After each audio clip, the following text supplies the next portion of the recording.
Well, here's a method that I use to, if you want to keep it over 30 miles per gallon, you can see that little notch in between 20 and 40. And all you do is,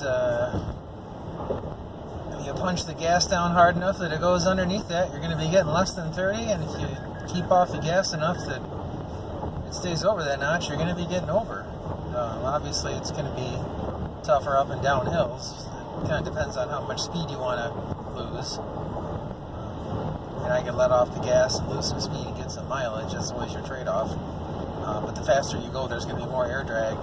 This thing's operating in eco, so most likely it's probably in 3 or 4 cylinders anyway, and in top gear. As you can see by the it's at 1500, it might have a little bit more to go. But yeah, that's just the process that I do. I'm kind of going downhill right now. I'll just give another 30 seconds or so to show you what I'm doing. Slight downhill, I'm coming up a hill. Let's see what happens here. I'm trying to modulate my foot a little bit to keep up the speed and so now drop below. Anytime you can punch it, wreck your mileage like that, or let it go and have the opposite happen. I'm confusing it so it stayed out of eco until it's settled down. There we go. So I can try to keep my foot at one position. Now I'm going up a hill. You see, it's kind of hard to tell, but losing a little bit of speed. Keep my foot at the same position. I'm coming up to a stop anyway, though, so it doesn't really matter. In fact, I'm going to have to probably drop her in neutral and lose some speed anyway.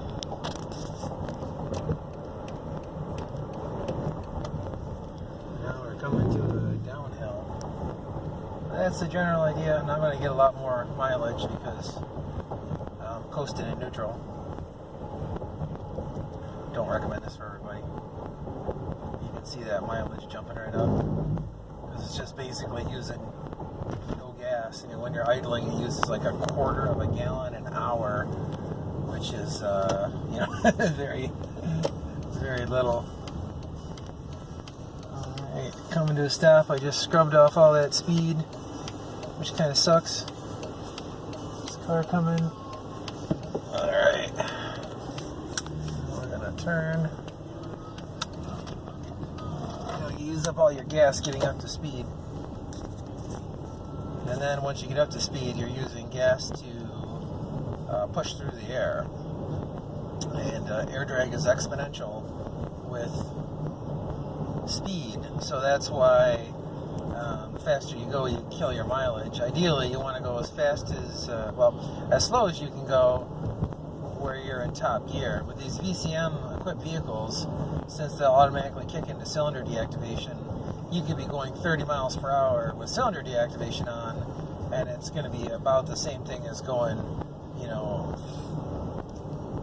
faster without cylinder deactivation in top gear. So if you have something that doesn't have cylinder deactivation and you're going like 30 miles an hour, it's going to be in bad shape because it's not going to be in top gear. So you're going to have to go faster to get into top gear. But cylinder deactivation basically acts like extra gears because it's using half the fuel with that cylinder deactivation on. It's almost like higher gearing. Kind of effectively does the same thing. You see I lost some of my average there because of that stop and because of having to accelerate off of it. Here we go again. Got a nice boring video. This is how you do it. See, I'm kind of on an uphill. If I keep the eco on, I still gain some speed. That's ideally, I'm in a 45 here, so 35, excuse me. So it doesn't matter that I'm going slow, but I am going up a hill. I'm keeping the eco on, and I'm keeping it over 30. You start going up hills, down hills, that's when things get interesting, but the best advice, or at least what I've found, other than just going slow, is the hard acceleration just absolutely wrecks your mileage. You just can't get that back. Before I had a real-time mile per gallon meter, there's like no way to understand that intuitively until you see it. But you can see the numbers. So now it's still climbing a hill, but it's a slight downhill before I'm climbing again. We're trying to catch up, trying to pick up a little speed. Get to the top there. And once I crest that top, then I'm going to be going all downhill, and I'm going to gain some back. But the idea is, you definitely don't want to have the cruise on going up a hill, because it's just like a bicycle. You think about it, you're on your bicycle, you cannot maintain your speed on flat as you can up the hill. You'll kill yourself, and you can't do it. It's the same way with a car. That gravity change and that speed, between the air drag and then that lifting, tons up in the air, you're doing that work. If you're just rolling along flat, the only work you're doing is there's a little bit of driveline friction, and then you're pushing through the air. That's why you can't just keep shifting up on a bicycle, go faster and faster and faster, because it's the air drag is what kills you. And the same way with a car. You put that cruise control on and up and down mountains, it'll actually, just wreck your mileage. What you can do is kind of what I'm doing here. I'm going up quite a hill, and I'm still keeping it over 30 because I'm not trying to do, 60 miles an hour.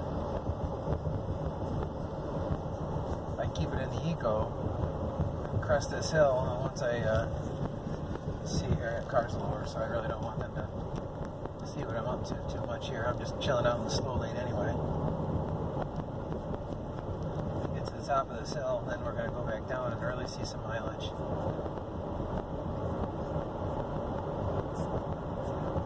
Just about to the top of this thing here.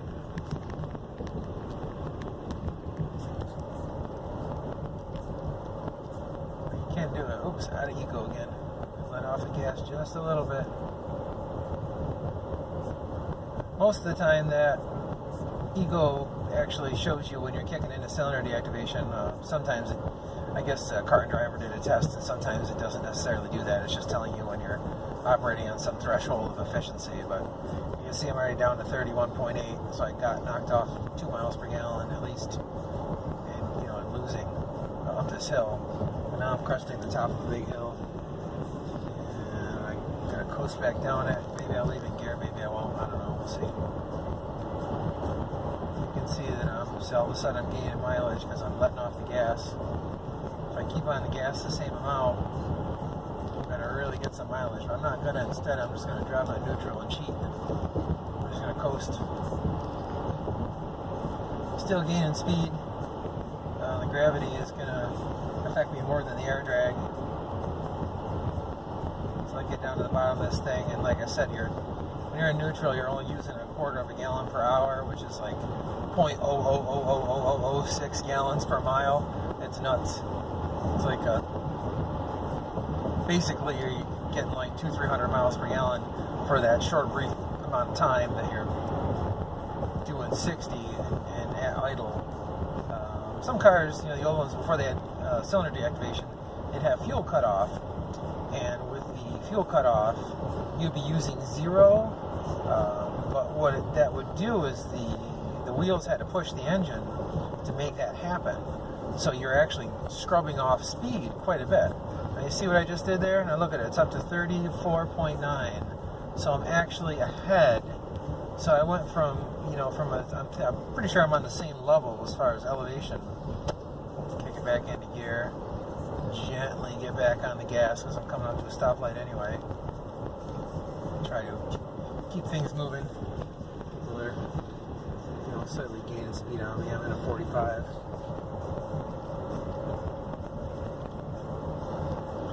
This is kind of an extreme way to do it.